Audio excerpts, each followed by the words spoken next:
Hi guys. I know what you're wondering. You guys are wondering why the fuck am I double uploading? Your dumbass fucking takes like 3 days to upload one video, and then you hear fucking just hitting us with videos and shit. But no, fuck it. Today is supposed to be is when my Elgato and uh, Blue Yeti mic is one supposed to arrive today. So I'm literally here just chilling and waiting and making videos. I guess to kill time in the meantime. That's for until I wait for my shit to come, basically. I'm just waiting for that, but I mean, you guys don't give a fuck, anyways. Let's just get into this. You already know what you're here for because you saw the fucking thumbnail. Well, not the thumbnail. You saw the title, and yeah, Jaden's animation, Stupid Lies, I believe for way too long.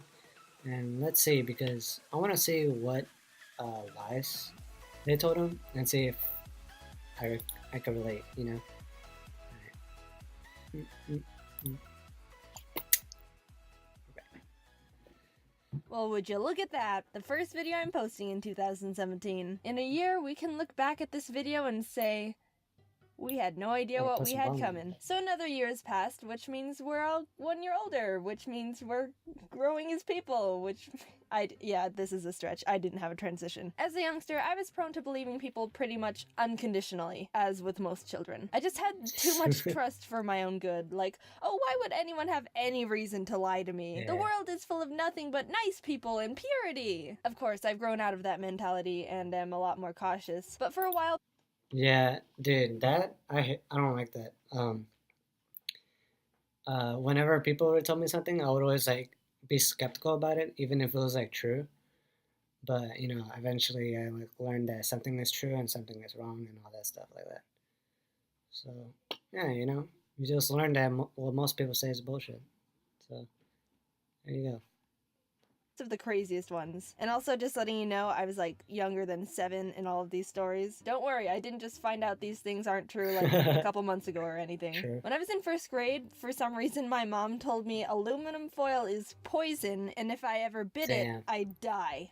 A bit Basically, strange, though. but I think I know the idea behind it. Apparently, biting foil can induce a galvanic shock. Basically, if the foil comes in contact with braces, metal fillings, something like that, the metals will react with each other and create a little electric shock. But all I knew as a kid was teeth, contact with aluminum foil, death. And I was petrified. I didn't even have braces or anything metal in my mouth at the time, so nothing would have even happened if I tried it. I also remember going to school the next day and telling my friend, "Did you know that if you bite aluminum foil, you'll die?" And she goes, "I think I've bit foil before." And I was like, grasshoppers spit acid in your shoes. This one probably needs explaining too. I was at recess with some friends and we were running around in the grass without our shoes on. When we went back to put them on, there was a little grasshopper sitting at the bottom of my right shoe. "Guys, look, a cute little grasshopper is wearing my shoe." And one of my friends goes, "Oh my god, grasshoppers spit acid! Get it out!" And then we all start panicking at the fact there was a death grasshopper in my shoe. I looked up why she could have thought that, and it actually is a fact that grasshoppers can spit a brown liquid to protect themselves from predators. It's called tobacco juice, and even though it's slightly acidic, the worst it really can do is stain your clothes. It's pretty much harmless. But oh, dude, no. I had the image in my head of some Breaking Bad hydrofluoric acid dissolve through everything it touches kind of meme. Also, just saying, I didn't mean the drug acid, even though that could be equally terrifying. Speaking of staining clothes, I was at lunch one day with the rest of my class, and one boy took out a bag of pomegranate seeds his mom packed for him in his lunch. A lot of us hadn't seen them before because it's a bit of an exotic fruit, so it caught some attention and we were all asking a bunch of questions about them. The boy said, "Did you know pomegranate seeds can stain your clothes and it'll never come out?" Whoa.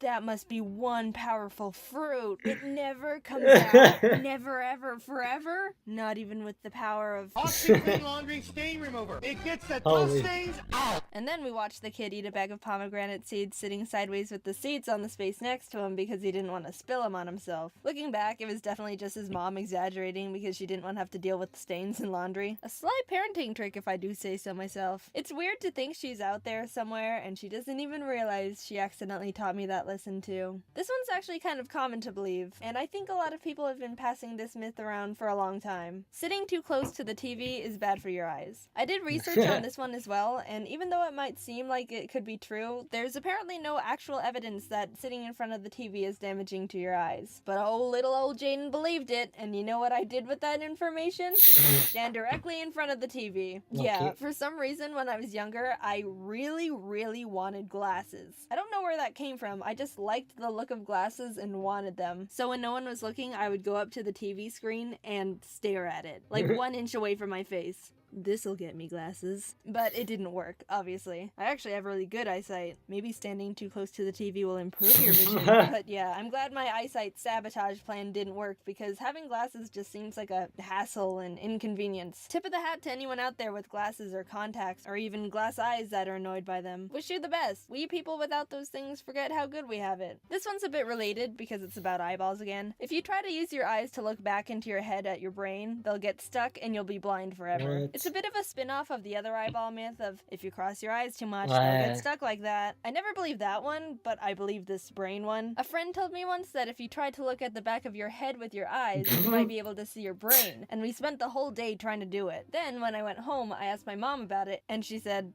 "Don't do that, they'll get stuck." I think I believed it so quickly because if you try, it does kind of hurt your eyes a bit because they're not really supposed to be able to look back into your head like that. And I thought that was like your body saying, "Don't push it, this is a warning." And even to this day, I'm a bit nervous pushing my eyes to their rotation limit. I don't know how else to say it. I know it's not true, but it's still always in the back of my mind. Which I'll never be able to see. I'm always so tempted and to do finally, it. the most ridiculous thing I believed. So, I don't know how this happened. No one told me this. I don't understand where I went wrong here. But somehow I ended up confusing the disease tetanus with AIDS. I don't know how I did that. Back then, I didn't even know what tetanus AIDS means was. now. And yes, I am considered a PG channel for the most part. So if you're a youngster watching and you don't know what AIDS is, your parents will explain it more in a few years. It's a disease that you don't need to worry about for the time being. Only adults should need to worry about it. So yeah, I thought tetanus was... You know, kids should worry about it too. Well, like 13 and up, kind of. Because there's kids nowadays, they're out here fucking having sex and they don't give a fuck. They're just like, fuck it, let me just stick my dick anywhere. Because it feels good. They're crazy, man. Fuck that. I mean, you guys don't know how old I am, but that's besides the point. Anyways. Called AIDS. The disease that you can get from an infected cut was called AIDS to me. And the worst thing about it is this one time someone accidentally cut themselves on a rusty shovel, and I have the memory of saying, "Careful, you could get AIDS."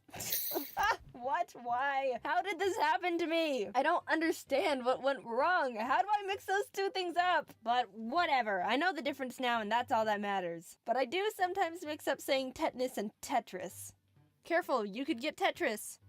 I ended up learning a lot while making this video, and since I debunked a bunch of lies, I'm gonna tell you the truth I found out recently. Real quick, since this is the end card. So a friend asked me, "What's the purpose of pink lemonade?" And I was like, good question. So I looked it up, and I'm not talking about the lemonade from strawberries or any fruit to change the color. Classic pink lemonade. So apparently, pink lemonade originated because a long time ago, way back in the day, there was a concession guy selling lemonade at a circus. And he ran out of water and he had to hurry and find some more, and there was no river or stream nearby. And he found that a performer had just washed their red tights in some water, which turned it pink. So he used that pink water to make more lemonade, and just told people it was a special strawberry type lemonade, and he sold a bunch more lemonade. So next time you drink pink lemonade, the image of dirty circus tight water will pop into your mind. Why she gotta do it like that? Also hooked in the end, I was like, wait, what? And then she just hits me with that. Like, what? Come on. But, I mean, I guess it was still muy entertaining. Well, for me. Well, I hope my reaction satisfied you. Most likely didn't, but you know, what can I do? But yeah, basically that's the end of the video. If you want to go check out her channel, the link is in the description.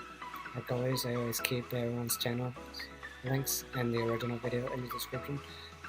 So yeah, Her channel's in the description. The only reason I put the channel is because like you already saw the video together, so putting the video is kind of pointless, I guess. But I put the channel that way you could like binge watch all her videos. All right, well, see ya.